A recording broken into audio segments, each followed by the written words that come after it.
What is going on, everybody? Welcome back to DSM Pre-Game Live exclusively here on DSM-Media's Philadelphia YouTube channel. Guys, first and foremost, if you are new to the channel, if you like the content, if you want to be interactive throughout today's show or any of our shows here at DSM, make sure to smash that subscribe button. This is the best spot to get your thoughts, comments, and questions pulled up on the screen here like so with your host. I am one half of them this afternoon, Dylan Davis. To my right, my faithful co-host, Scotty.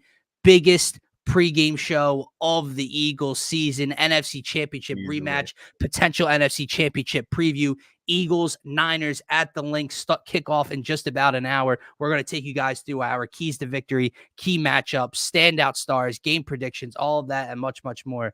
But my man, happy Sunday, and let's get into it. Yeah, brother. It's finally here. We have kind of looked at this day. I don't want to, overhype it a little bit, but we've definitely circled this one on our It's been the one, right? It's been the one since the summer. From that announcement of the schedule, right? After all that talk, all the talking. I'll just leave it at that. The talking. That's all it's been, is just talk. And it's finally here. As Hassan Reddick has said in his own talking of the shit in rebuttal, it's time to line that shit up and find out. So I'm excited for it, man, more than anything. Of course, you're a little nervous going against the team that everybody has stacked up against you. They own us apparently, because we're the underdogs in this game at home. Yeah. To these 49ers, and somehow, some way, right? I'm ready to get into it. I'm obviously fired up, and yeah, week 13, time to line that shit up. Yeah, this has been the one, right? So let's start it up, man. And I think you and I have broken this game down a couple times throughout the week on the Faithful Fanatic show. And I think one thing I laid out there, and I'll lay it out again to the viewers now, is I'm not setting the table for an excuse. I'm not setting the table to say, well, they lost, whatever. What I'm trying to say is, we know what the narrative is going to be if the Philadelphia Eagles lose this game today. We know what the national media is going to say. We know what everybody. So we know what it's going to be like, right? And I almost just feel like saying to those people, if that was to be the case, what the fuck did you expect? Excuse my language, but what the fuck did you expect? Like, you look at this schedule and you get to this point, and before we played Miami, if you would have said coming out before the Miami game on Sunday night that the Eagles would be 4-1 over this tough stretch, what would you say? Holy shit. You wouldn't care who they lost to, blah, blah. The bottom line, like, you almost get to a point where it's like, no duh, they finally lost the game, right? However, that's not going to happen today, because I refuse to believe that dude, that quarterback is walking in to this stadium, to this environment, to this city, and winning this football game. I refuse to believe it, man. That is my starting point. It's my matchup of all matchups throughout the NFL season. Jalen Hurts versus Brock Purdy. And you can go through the numbers. You can go through whatever you want. And I know things have not looked pretty with Jalen Hurts and this Eagles offense at times throughout the year, specifically the last couple of first halves. Do you know what statistic matters the most? Wins and losses. And the bottom line is that the Eagles win with this dude on the field. And I am refusing to believe that dude, bought Purdy to some people, is going to walk into this environment and win a football game this afternoon, Scotty. Yeah. I agree with everything you said there, man. It was a hell of a way to open the show here. And what I would say as well, you sit here, you look at the teams that the Eagles have played against in the past weeks. You look at all the way back to Dallas, and let's give a little bit of praise to Dak Prescott, right? Everybody wants him in the MVP conversation. Yeah, he's leading the conversation right now. He lost against the Eagles. Like, we played against Dak Prescott, the MVP candidate. We played against Patrick Mahomes in Kansas City, Super Bowl champion multiple times, NFL MVP multiple times. We dealt with him, held him to 17 points. Who else? Then we go and we come home and we play Josh Allen. All-pro Josh Allen, right? The guy that's up there with Patrick Mahomes and Joe Burrow. He comes in and he loses. And today, Tua and Tyreek Hill. NFL, the number one passing offense in the NFL. But today, Brock Purdy. I'll give you this. Brock Purdy is good. He's Purdy good. Is better than I ever thought Brock Purdy was. Better than what I thought he was. I'll give him that. He's not Dak. He's not Josh Allen. He's not Patrick Mahomes. He's not Tua. He's not any of these elite players in this NFL. He's not Jalen Hurts. And that is the difference. That is why I'm ultra confident going into this game. But I will say at the end of the day, the Eagles better show up today. That's what I will say. That team does have talent. But Jalen Hurts, that is the difference. When you look at Brock Purdy, you look across the field, man. He is a good quarterback. That is what I'll say. I'll give him the credit. He's better than I ever expected. Better than what I thought. What's going on, man? We appreciate you tuning in and commenting. Absolutely. So feel free to drop your game predictions and everything else here. Appreciate talk the your comment. shit. It's fine. It's fine. We're going to talk our shit as well. Welcome to the show. But with that said, yeah, Brock Purdy is better than I ever expected last year. And what I could not stand most about this offseason was how much unknown there was when it comes to Brock Purdy, but how people already wanted to put him up on the pedestal. Yeah. How people wanted, if Brock Purdy plays in that, what are we talking about? I mean, the dude played what, 6, 7, 8 games last year? And then obviously got injured in the first quarter of the NFC Championship. And people are talking about this dude as if Tom Brady got hurt in the first game, as if Patrick Mahomes got hurt in the first quarter. No, that's not the case. So all that unknown, and you hear all the talk, it's not Brock Purdy himself that made me annoyed with Brock Purdy. Yeah. It's the conversation that people had about Brock Purdy, about this dude, that made me have a distaste for Brock Purdy. He has outdone my expectations. He's an underdog. He's an underdog. No city other than Philadelphia appreciates the underdog more.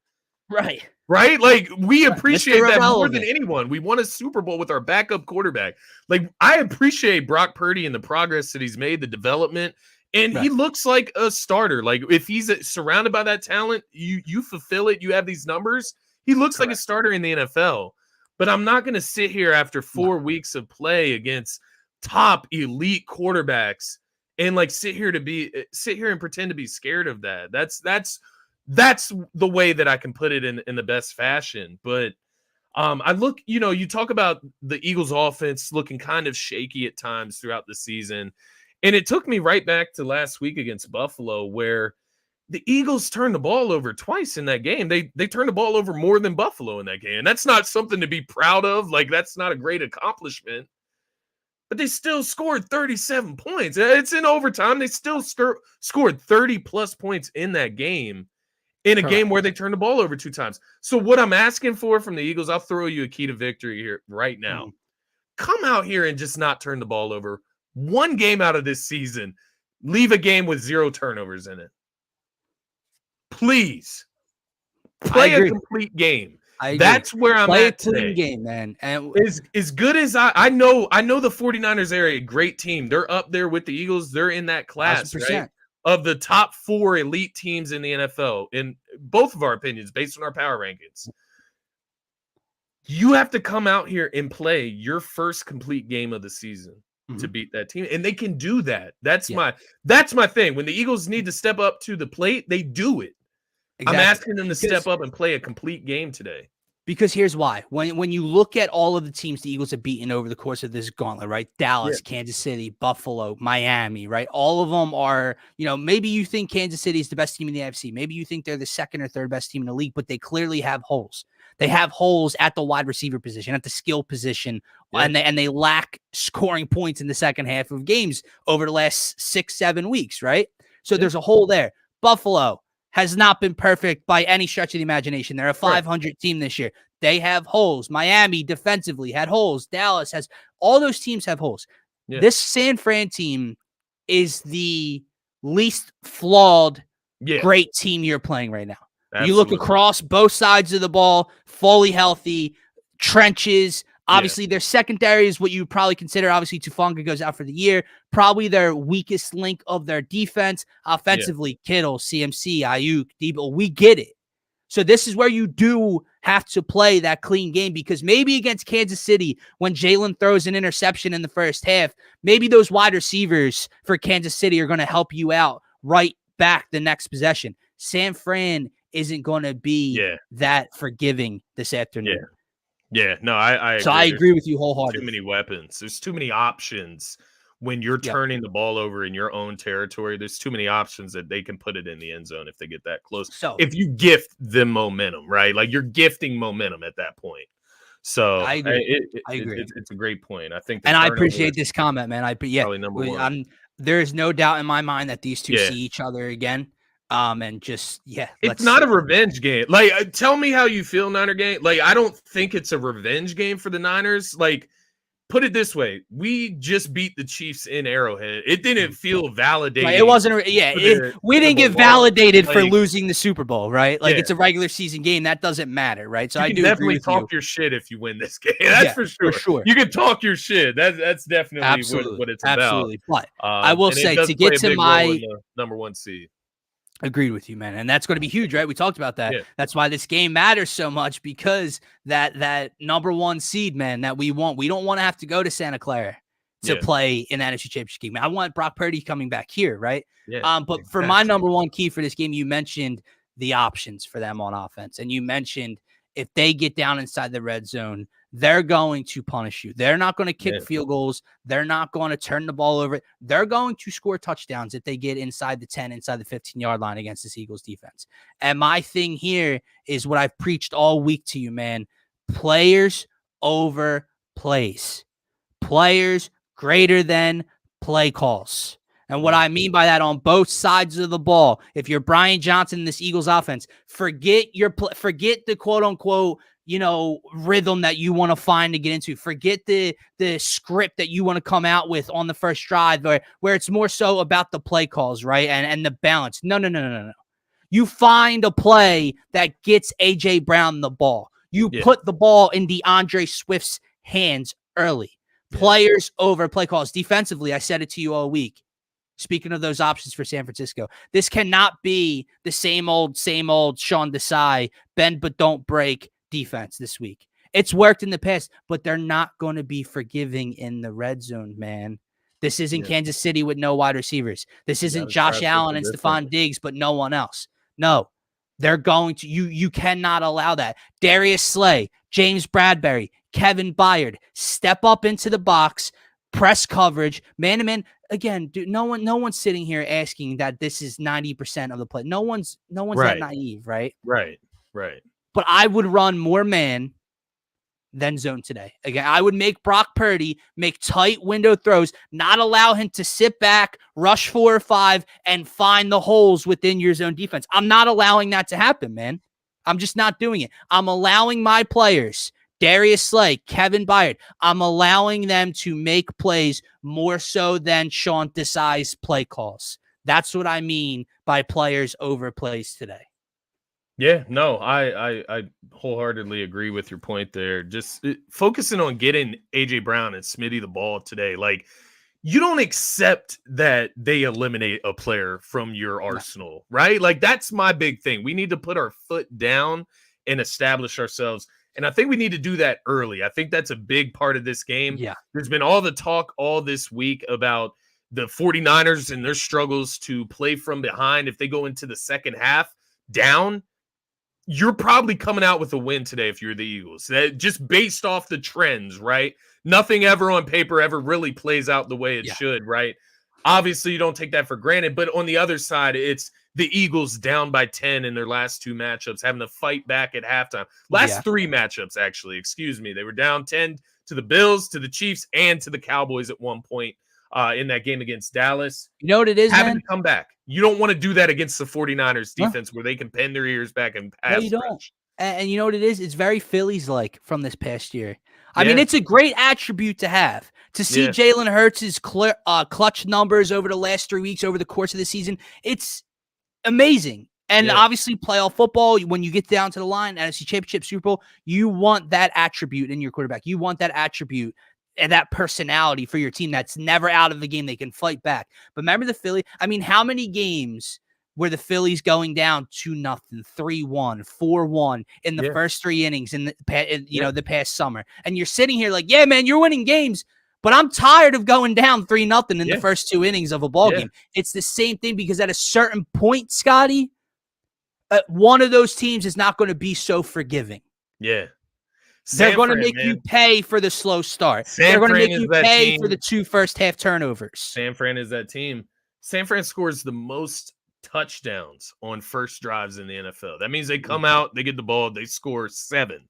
Not 3s, 7s. They're the highest scoring team on the first drive in the NFL. And to that point, that's why you have to at least match. If your defense can't show up and stop these weapons, you have to match. And that means that offense specifically, because the defense they've kept us in games in first half. In reality, right?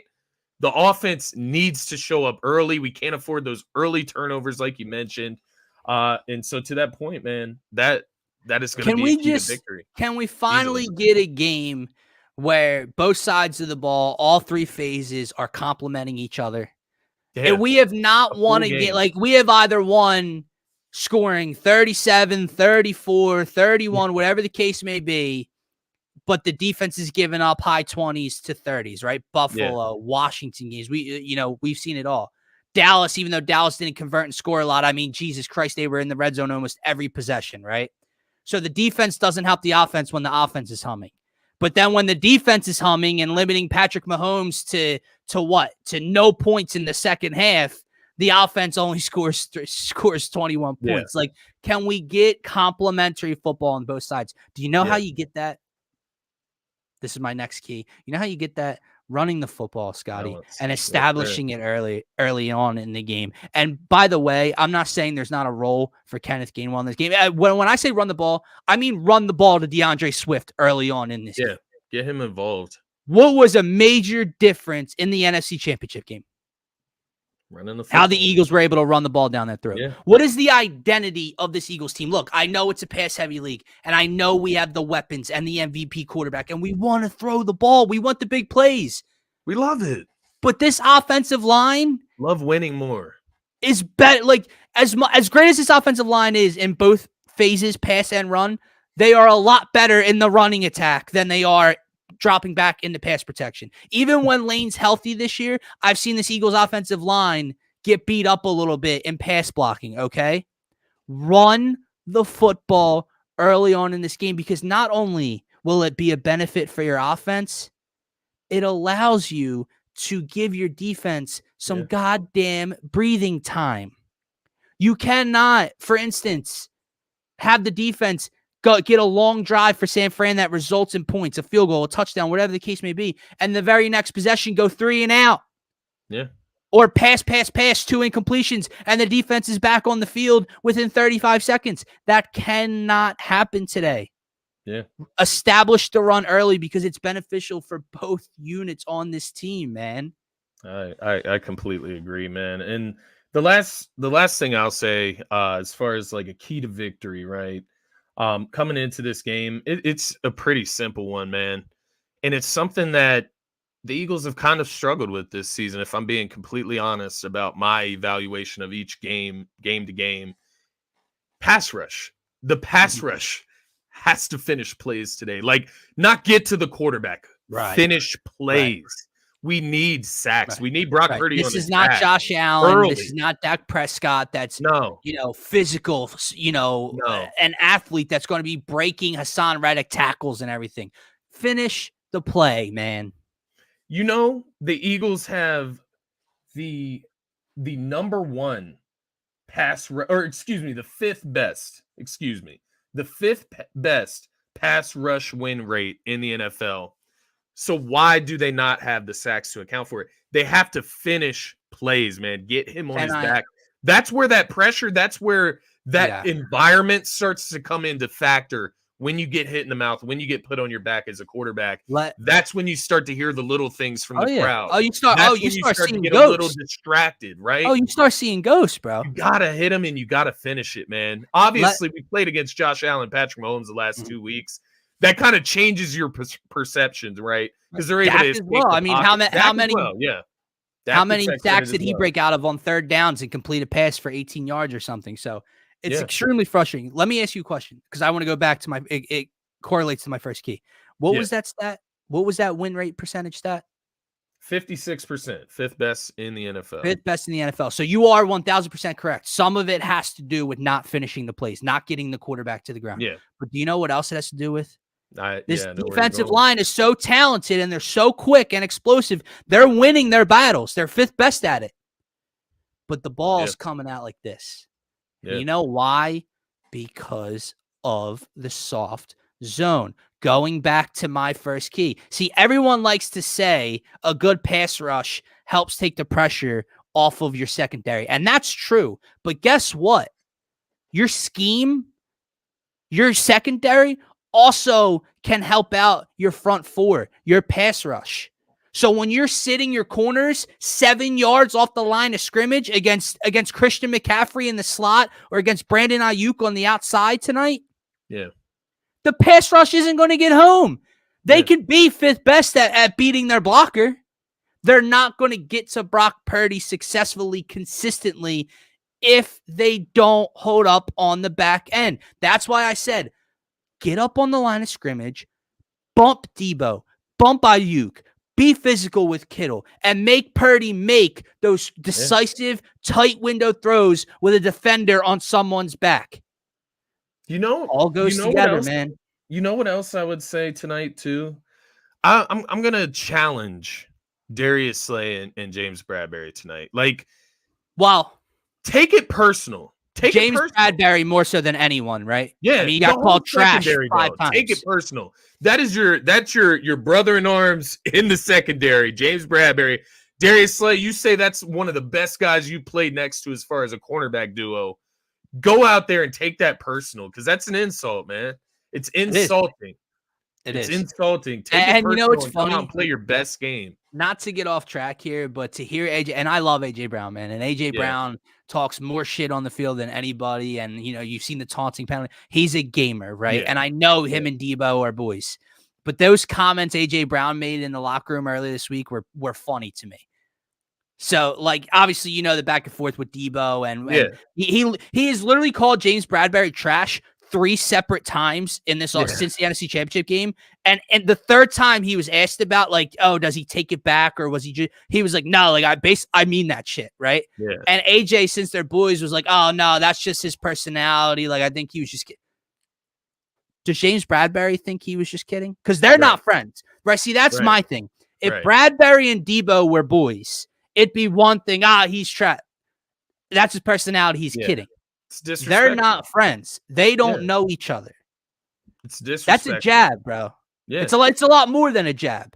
Yeah. So like you said, take it personally. I expect this game to be ultra physical, dude. Yeah. I really do. I thought Darius Slay addressed that James Bradberry probably as good as you can while also being friends with Debo. Mm-hmm. You just didn't have to use that type of language. You didn't have to use those words about another professional athlete. Another man. Weird. It's honestly another weird. Grown man. Right. Yeah. Grown ass man playing in the same sport on the same level as you. Right. Also an all pro. Like Debo, I don't know. Has Debo ever been an all pro? 500 receiving yards on the you know what I mean? Put some respect on the name. Put some respect in the game. And that's the one thing with the Eagles. They respect the game. That's why they're going to go out here and win this game tonight. Because it's not about all this talking, man. It's not about all of this. No. It's about the game. It's about how it's played on the field. I love this comment by Marshawn Lynch, man. We can players over plays 1,000%. You got to find ways to get your playmakers the ball like AJ Brown. You got to allow guys like Hassan Reddick and Fletcher Cox to make plays on the line. But what it comes to, it's that dude. It's this dude being the best version of himself for 4 quarters today. And like I said, the issues, the mishaps in the first half, it's play calling, it's poor execution, it's no Lane Johnson, it's no Dallas Goedert, it's bad weather. Everything is reasonable to throw out there. But at the end of the day, Jalen Hurts needs to be the best version of himself. And I'll tell you what, Scotty, you want to talk about MVP performances? You want to talk about moments, throws, plays a guy can make to solidify himself in the conversation. He did it last week, winning that game. This isn't going to be a play. This is an MVP game. Yeah. This is an MVP. Where you make it clear. 60 minutes of football that I see coming from this dude right here, man. There's nobody more locked in. There's nobody more calm, cool, and collected than him in the biggest moments of the game. I don't care who you. And what are you going to throw at me? Last year, you could throw at me, though, the schedule, his opponent at quarterback, the deep. What are you going to throw at me? All the dude does is beat winning teams. All he does is beat the other best teams in the league. And I truly believe that's what he's going to go do again today. You look across the schedule. This is the one game, one of the few. Let me be clear. But during this gauntlet, this is the one game where you can separate your team with your play, right? Like Jalen Hurts. Jalen Hurts needs to match Josh Allen, but you can't really outplay Josh Allen with 4 touchdowns. Doing what he was doing through the air and with his legs. 400 Patrick total Mahomes at home. You can't outplay. Even Dak in that game in Philadelphia, you can't really outplay what Dak was doing on the other side of the ball. And that is me being as fair as I can be. Sure. The Eagles still won that game, by the way, you cockroaches. But nonetheless, this is that game against Brock Purdy where we've given him his credit. He's a good quarterback. You're not on this elite level. No. This is where you separate your team from this team. Yeah. And this is where you have the clear advantage. That is why he is key, Jalen Hurts. Because ever since last year, they were the team last year that were right hand in hand with the Eagles, stood in their way. They were the biggest question mark. And this year, it's the same thing. And why is that? It's because both rosters are so comparable. Both rosters are loaded. They're dominant in so many positions. Sure, the Niners might have better players at linebacker. The Eagles might have better players on the offense. It's back and forth. But the one true difference maker is the quarterback position today. It is the biggest position in all of the 4 or 5 major sports. Yeah. And that's what has to be shown today. And I love the comment again. It's not because, Lane Johnson tweets out the dog mask. It's not because they're 3-point underdogs at home. They're disrespected. No. Yeah. They're not only going to win this game because they have the big stage players. They're going to win this game because they're the better fucking football team. Bottom line, man. Do you know what this made me think about? Honestly, watching this game, and I sent it to you. We both laid the bet. Washington in the Pac-12 championship game being 10-point underdogs on Friday night to Oregon. It's a little more extreme, Washington 12-0, Oregon 11-1. Where'd that one come from earlier in the football season against Washington? 10-point underdogs. Yeah, it's disrespectful. Washington is winning the entire game, wins outright. Very similar. There is the only rhyme or reason you can give Vegas you can even go with mid Bo Nix versus Penix. Michael Penix, right? Yeah. So here's my thing. The only explanation I can give you as to why this team is 3-point underdogs at home. It's what we opened the show with. Just that belief in it's about time that they're going to lose to a great team. That's the only thing. 3 games. They're not 3-point underdogs. Yeah. Because they're not the better team. They don't have the better quarterback. No. It's just at what point are they going to continue to climb this ladder win after win after win with this gauntlet that we've heard all year long about? Yeah. That's the only belief. If you tell me anything, I'm going to tell you you're a liar because there's nothing you can point out to me that makes me believe that the Eagles that the Eagles aren't equipped to win this. That is the only way that you make the Eagles underdogs. Mr. fucking new analyst David Carr. When Jalen put his arms out, you could even tell that he didn't. What are you talking about? Jalen Hurts has already had a better career than. I mean, come on, David Carr, Derek Carr, whichever car you want to fucking drive. Jalen Hurts has done it better. Like literally, what are we even talking about? You're gonna judge Jalen Hurts' level of confidence on the field? Like he can't even talk from that place. That's the weirdest part about it, man. But once again, another naysayer, another hater. But you're right. It's all about the 3 games in 13 days. San Fran gets 10 days of rest. That doesn't matter to me, though. Honestly, no excuses at the end of the day. Go out here and beat this team, man. That's what it's about.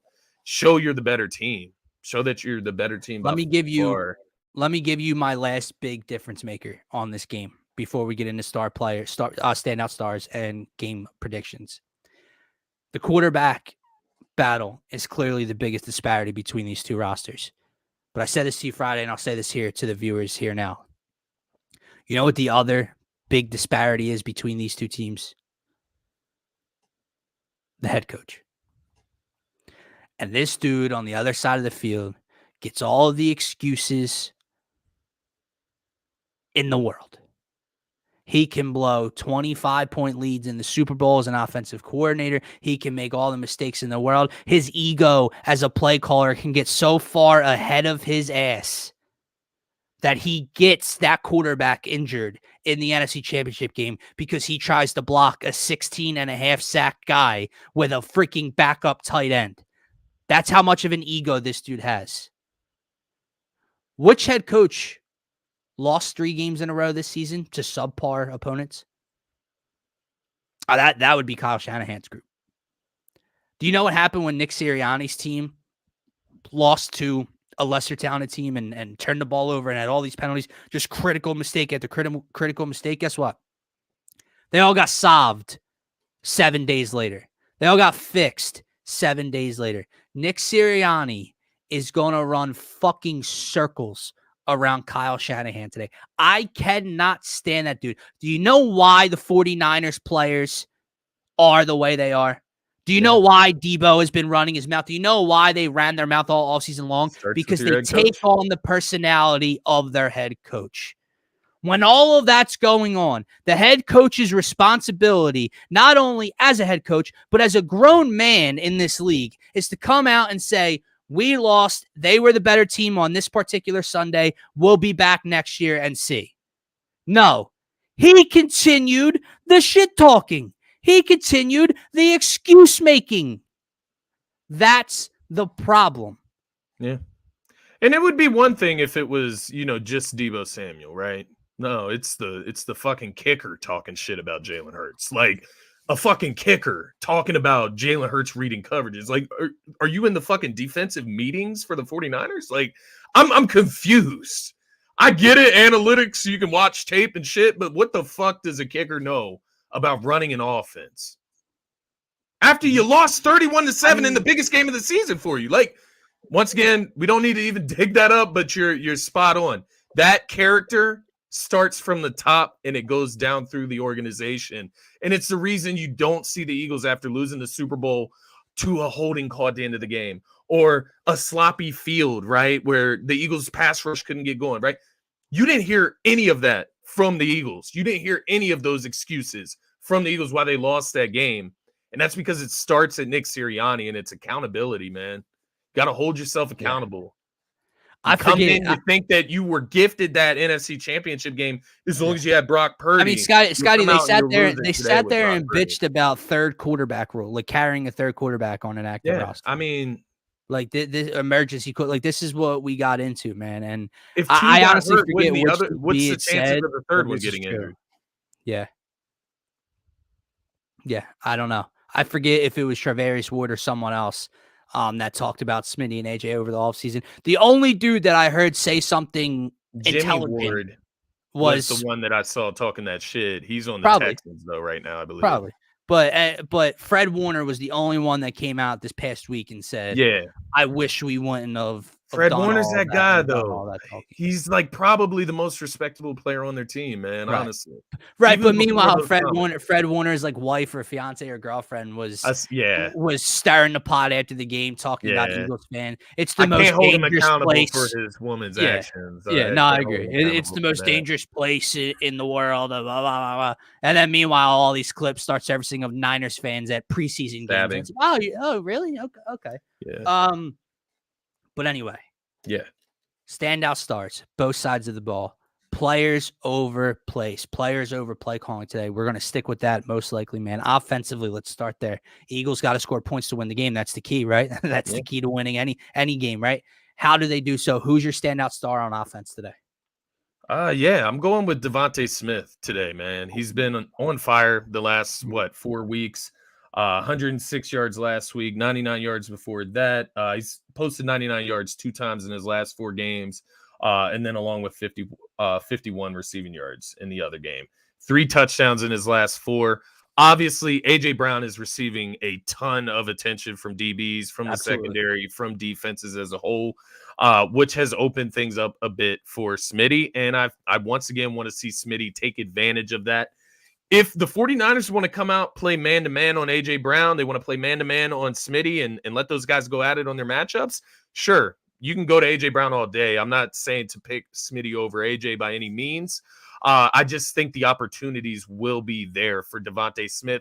And as we've seen with Devontae Smith, nobody makes bigger grabs. Nobody comes up in more clutch moments. And nobody's more ready for the opportunities than Devontae Smith. So I'm going with Smitty in this situation. But as you know, it's going to take a whole it's going to take a whole unit. But who do you got? I'm going to go to his counterpart. I love the pick. I think at least one of these two guys has to find a way to take over this game at some point with Jalen. The reason I go with A.J. Brown in this particular matchup is if you go back to last year, and I know he caught a 58-yard touchdown in the Super Bowl against Kansas City. He made some big plays in that game. But AJ was pretty quiet down the stretch. He was quiet against the Giants. He didn't do much against San Fran in the NFC Championship. He was quiet in the postseason and in those bigger moments, right? He's been quiet over the course of Kansas City and Buffalo, and I forget what his numbers were versus Dallas, but they weren't anything crazy, right? That stretch of 125 games ended right around the time the gauntlet started. And that's not a shot at AJ. It's better defenses, better coaches, better game plans, double teams. He's seeing different looks. It's time to get other guys involved. That's where Devontae Smith has come in. But I'm looking for AJ today against this team in this moment to have an AJ Brown-like day. AJ Brown was some people's top 5 MVP candidate 5 weeks ago. That's no longer the case. And again, it's not a shot at him. I'm not acting like, oh, he's not showing. No. But I want him to show up today. Yeah, I want him and Jay. I want to find ways to get him the ball. I want to find ways for him and Jalen to connect on a slant or on an out route for 20, 25 yards and break this thing open on a big drive. Yeah, no, I completely agree. And I think one thing I think we should make clear is that it's okay to challenge A.J. Brown to step up in this game. Like, he's wide receiver 1. He's a great wide receiver. He broke a record earlier this season. Yeah. But 8 receiving yards? Am I seeing that correctly? Against the Chiefs? 8 receiving? Like, that's not acceptable. Like, it's not. 37 yards last week against Buffalo. It's raining out. Okay, you got in the end zone. Raining out again today, man. It's raining out again today. We need plays to be made by our star players. I guarantee you give Debo the opportunity, you give Brandon Ayuk the opportunity, George Kittle, CMC, they're gonna kill you. I agree. AJ Brown has to be that same guy. So Smitty, AJ, Julio, if you get a target, Quez Walker, it doesn't matter. Catch the football and make a play. That's what it comes down to. But AJ is that guy. He's number 1 on that list. Who am I calling to make a play? It's AJ Brown. Yeah. Then you're going maybe Smitty. Let me ask you a little fun question here before we get to our defensive standout stars. Which outsider do you think has the best chance to impact this game or score a touchdown today on the offense? Is it like out of Gainwell, Boston Scott, Julio Jones, Zacchaeus? Which outsider? Does Jack Stoll catch a touchdown in the red zone today? Which guy do you think has the best chance? You know, I'm going to go with Zacchaeus, man. I think he's a guy that could be untracked, a little unleashed. I mean, Julio, we'll see. In the red zone, he could be big there. I think as a big target like himself. His snap counts have ticked up a lot since Dallas Goedert has gone out. D-Rat, that's where he's going. Julio. Yeah, hey, I respect Julio as well. I'm not going to go with Jack Stoll. I think we could see a situation where Gainwell gets in the end zone as well. But I'm going to go with Zacchaeus. He had a huge catch in the red zone last week, right? In the end zone, touchdown, right? Jump ball. And this isn't your, tallest wide receiver on the roster. 2 years ago, or was it? No, 3 years ago. No. So that's the guy. 2 years ago, correct. Week 3. If you remember, Quez Watkins, 91-yard catch and run down the sideline against the San Francisco 49ers. Maybe you get a little 3 on that Quez drive actions. Too. Yeah, we did. We came away with 3. There's a big storyline in that game. But yeah, absolutely. But yeah, Quez is definitely a candidate as well with his speed, man. You never know. He's got to catch the goddamn ball. So. Yeah, please catch it and then hold on to it. That's catch the ball, hold on to it. 2 steps, right? You can make a play. You can. Yeah. Which player on defense steps up today, Scotty? We've talked so much about our playmakers making plays for this game. Who is it? Does it start up front? Is it someone in the secondary taking the ball from Brock Purdy? What happens today? Yeah. I went in this direction just because of what can I look at from last year to this year? What can make us better as a unit? But I think you can go in all different directions. I'm interested to see who you end up picking. It was hard for me. I'm starting at the defensive line, and it was hard for me to pick between these guys who I think needs to step up. But I ended up going with Jalen Carter, man. I went with him in the interior of that defensive line. Not only is that the weak spot of the San Francisco offensive line, and he should be able to take advantage of that, but also just looking at it from a comparative standpoint as far as Javon Hargrave is on the opposite side of the ball on the other team today. That was going to be my explanation. I would love to see some validation. Yeah. And see Jalen Carter affect this game a little bit more than Javon Hargrave does today.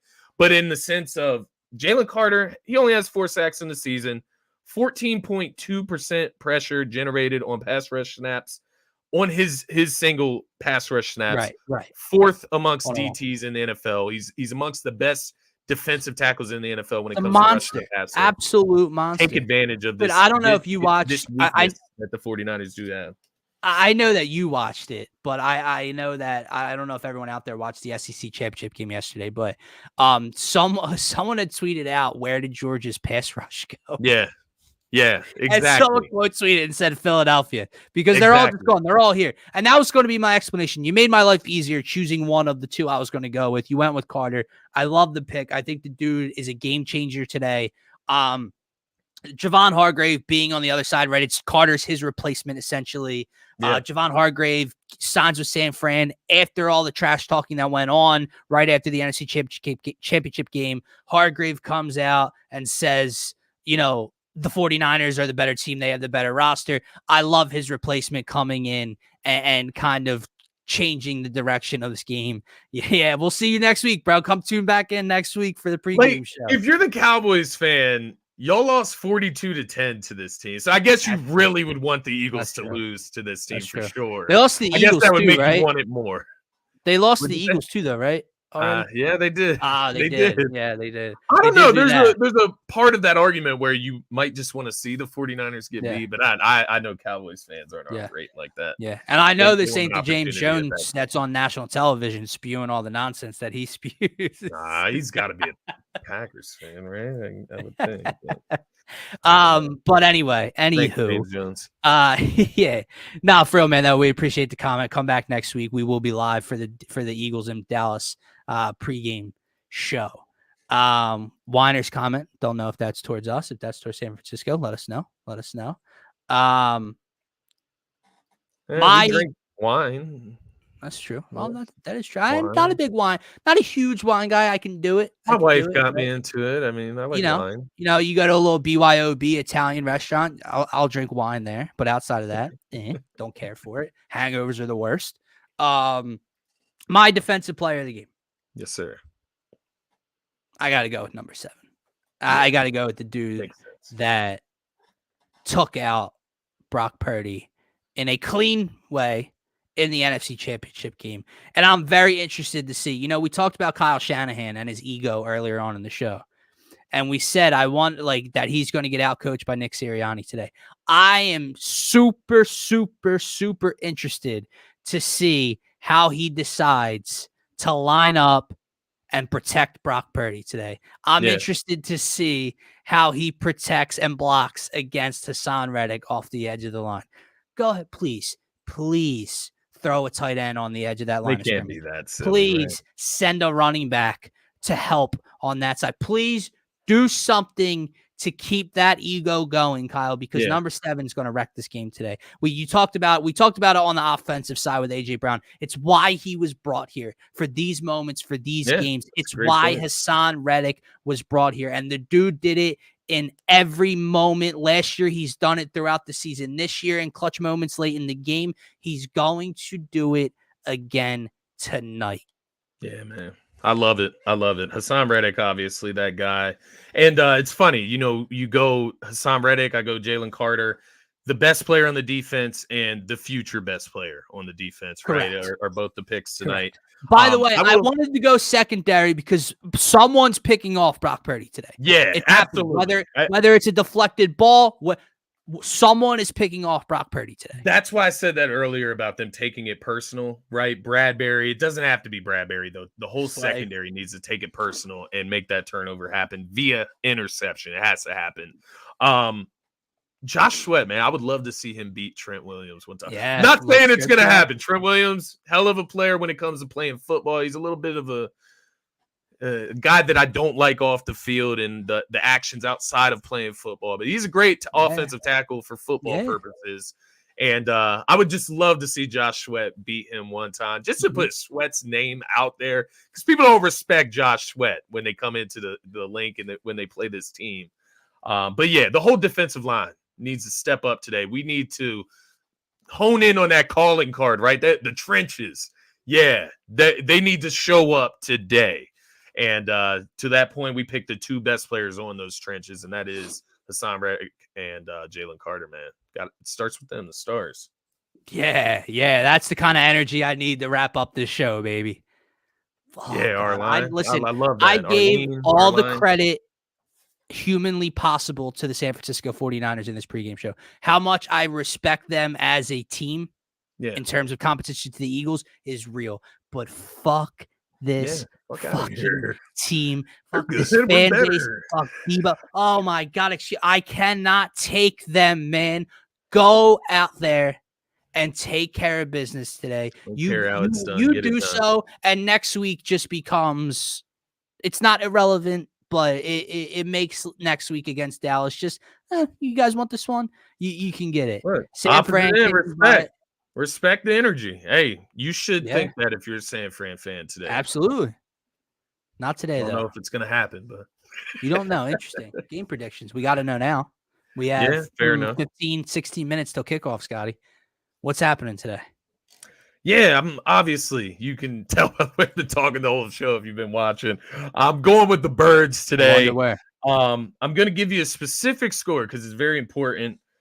The Eagles are going to win this game, in my opinion, 24-17 today. And it's interesting. I picked that 17 number for the San Francisco 49ers because that's been their very unlucky number where all 3 of their losses have come when they've scored that score of 17. I like it. So I went back and I put in a good word there. Hold them to 17. You're probably going to win, Philly. I took 24-17, man. I got you, bro.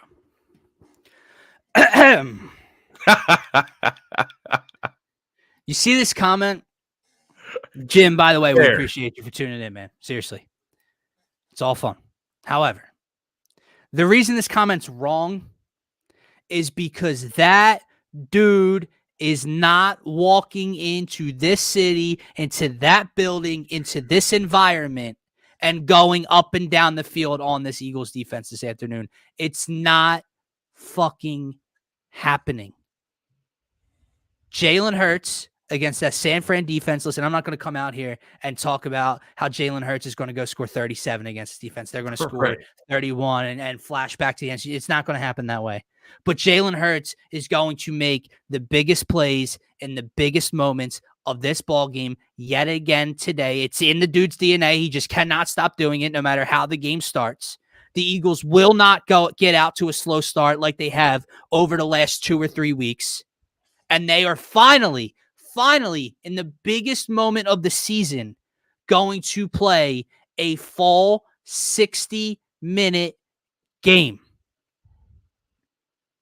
Bottom line. Yeah. Eagles are going to win this game. I'm going to go by a score of 24-20. I think it's a close game. I think we're nervous until the end, but I truly believe that the Eagles are going to go get the job done. Let's see, man.